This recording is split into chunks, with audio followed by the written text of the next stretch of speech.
Bem-vindos ao canal Verdades Ocultas da Bíblia. Torne-se membro do canal. Planos a partir de R$ 4,99. Tornando-se membro do canal, você ganha acesso exclusivo à biblioteca e ao grupo de membros. Os links do canal e do grupo no Telegram estão na descrição do vídeo.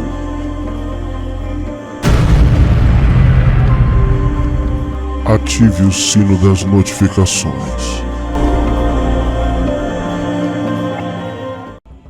No primeiro livro do profeta Samuel, capítulo 11, versos 1 a 15, irá ser-nos narrada a história da guerra dos israelitas contra os amonitas. Algo muito relevante que a narrativa apresenta ao leitor é a validação da instituição monárquica através de Saul. E esta validação ela ocorre especificamente no versículo 6 do capítulo 11, que irá dizer o seguinte: Então o Espírito de Deus se apoderou de Saul, ouvindo estas palavras, e acendeu-se em grande maneira sua ira. O versículo 7 irá ainda dizer: E tomou uma junta de bois, e cortou-os em pedaços, e os enviou a todos os termos de Israel, pelas mãos dos mensageiros, dizendo: Qualquer que não seguir a Saul e a Samuel, assim se fará aos seus bois. Então caiu o temor do Senhor sobre o povo, e saíram como um só homem. A narrativa é clara. Saul, segundo a narrativa bíblica, é tomado pelo Espírito de Deus. Através disso, ele faz uma ameaça ao povo. E a partir desta ameaça é que o temor do Senhor veio sobre o povo e eles decidem guerrear de maneira como um só homem, ou seja, em unidade, unidos. O Espírito do Senhor veio sobre um homem que se irou, cometeu um ato de partir bois, ameaçou o povo e o povo então recebeu, sentiu o temor do Senhor. Obviamente, é uma narrativa. Só que, curiosamente, nos manuscritos de Qumran, especificamente 4SMA, foram encontrados acréscimos em algumas partes do livro de 1 Samuel. Um desses acréscimos se encontra exatamente em 1 Samuel, capítulo 11. E um outro acréscimo no capítulo 15 e mais um no capítulo 17, que relata a história de Davi e Golias. Contudo, o texto massorético, que é mais breve, tem prevalecido sobre o texto de Qumran. A sobrevivência contra o assédio dos povos vizinhos deve ter sido a causa mais provável para a organização e formação de uma identidade de resistência nas montanhas centrais de Benjamim, que mais tarde passou a ser chamada de Israel. Portanto, é possível que a luta contra os amonitas seja a base do surgimento do mito da liderança de Saul e, posterior, também a chamada monarquia saulida, ou descendente do próprio Saul. A partir disso, é plausível argumentar que talvez tenhamos em 1 Samuel 11 a tradição mais antiga da sagração de Saul.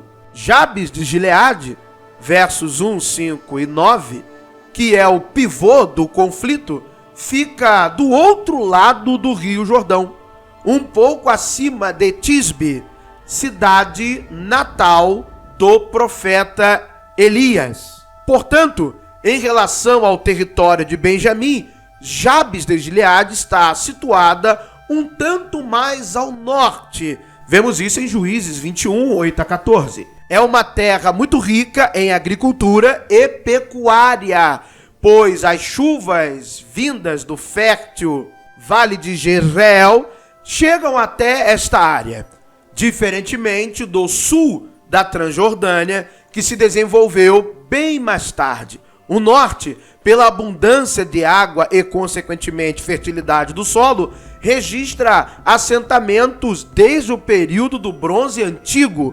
Um exemplo de ocupação remota nessa região é Pela, um sítio bem próximo e situado no mesmo plano de Jabes-Gileade. Os amonitas ocupavam a área mais ao sul da Transjordânia, um território mais inóspito e que começou a se desenvolver lentamente somente por esse período, séculos 10 e 9 antes da Era Comum. Pelo contexto da narrativa bíblica de Juízes 11, o centro do território amonita ficava na região onde está hoje a moderna Amã, capital da Jordânia. Ou seja, as memórias belicuosas por disputas de território baseia-se nesta narrativa porque ali era uma área fértil, uma área de grande fertilidade do solo. Haja vista que a agricultura era uma das principais, ou se não a principal atividade econômica do período mencionado anteriormente. Jabes-Gileade terá uma identificação muito grande com o reinado de Saul. Primeiro livro do profeta Samuel, capítulo 31, versos 11 a 13. O que leva a supor que, de fato, o registro do primeiro livro de Samuel, capítulo 11, seja de uma memória de que o iniciante reino saulita, não podendo se estender às regiões férteis das planícies do oeste e do norte, controlados pelos egípcios e pelos filisteus, se estendeu para os antiplanos do leste e do sul. Só que ali, no leste, entrou em conflito com interesses amonitas. Mas esses eram adversários menos belicosos que os filisteus e os egípcios. Mais tarde, o embate se estenderá para o nordeste, em direção a Damasco. Ou seja, preste atenção, a tradição guardou a memória de que a disputa pelo controle do território de Jabes-Gileade com os amonitas teria sido o elemento decisivo para o surgimento de uma monarquia.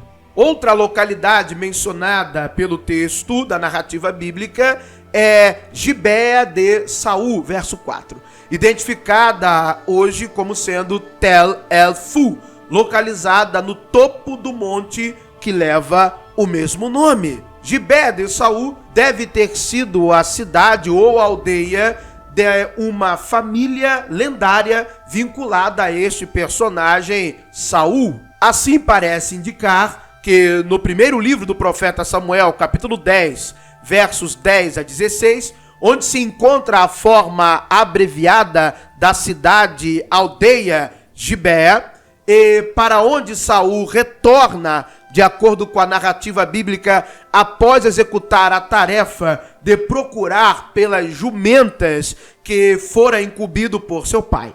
A presença no local do tio e de conhecidos de longa data, de acordo com a narrativa bíblica, parece confirmar esta hipótese. Gibeá de Saul seria, portanto, o centro do reino de Saul, ou da primeiro instituto lendário mitológico de uma monarquia única em Israel. Mais adiante se verá outras cidades, aldeias nas montanhas de Benjamim que conformaram esta unidade. Observando o versículo 8, parte B, percebemos a expressão filhos de Israel. O exagerado número dos soldados e a inclusão de Judá na narrativa é uma clara interferência da edição, da redação deuteronomista. Dos versos 12 a 15, possivelmente, só os versos 12, parte B e 13, sejam remanescentes de uma antiga memória, de uma antiga tradição. A alusão a Samuel e a Gilgal como local do início da realeza a partir do personagem Saul, com certeza é de redação deuteronomista.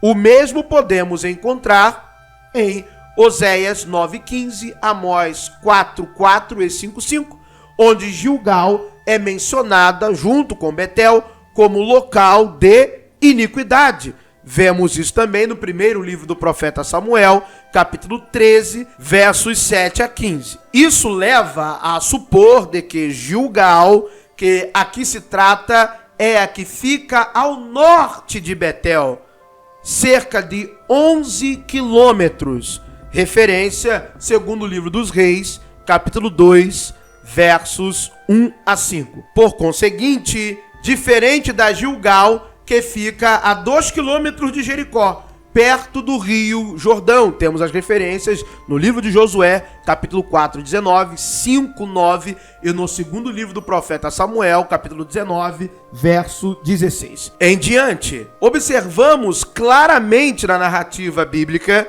que existem 3 tradições diferentes acerca da instituição ou eleição da monarquia de Saul. A primeira destas tradições está no primeiro livro do profeta Samuel, capítulo 10, verso 1, aonde Saul é ungido chefe, Nagide, por Samuel num local não identificado. A segunda referência está no mesmo capítulo 10, mas dos versos 17 a 24. Saul é eleito rei por sorteio em Masfa. E no primeiro livro do profeta Samuel, capítulo 11, versos 12 a 15, Saul é proclamado rei pelo povo em Gilgal, após a vitória contra os amonitas. É possível que a única narrativa que contenha algum elemento de observação de um núcleo histórico anterior é a parte que fala da guerra contra os amonitas, porque mostra claramente a disputa por um território, a disputa por um local fértil. 1 Samuel capítulo 11 nada mais é do que um texto que tem como sua fonte redacional uma tradição, uma memória que foi utilizada de maneira redacional pelos editores, escritores, chamados assim da redação deuteronomista. Não temos, obviamente, um Saul histórico. Não temos uma monarquia de Israel unificada surgindo com Saul. O que temos, sim, é a observação da disputa por terras, disputa por territórios férteis que vão gerar, sim, cidades, aldeias, conglomerados geográficos que precisam se impor pela força, pelo controle da economia local. Muito obrigado por terem assistido a mais um vídeo no canal Verdades Ocultas da Bíblia. A fonte da nossa leitura e referências é a revista Horizonte PUC Minas, um artigo publicado pelo professor doutor arqueólogo José Ademar Kaefer, A Procura de Saul, uma análise do primeiro livro do profeta Samuel, capítulo 9, versos 12 a 14. Que o verdadeiro Deus abençoe a todos. Obrigado por assistir mais um vídeo. Se inscreva no canal.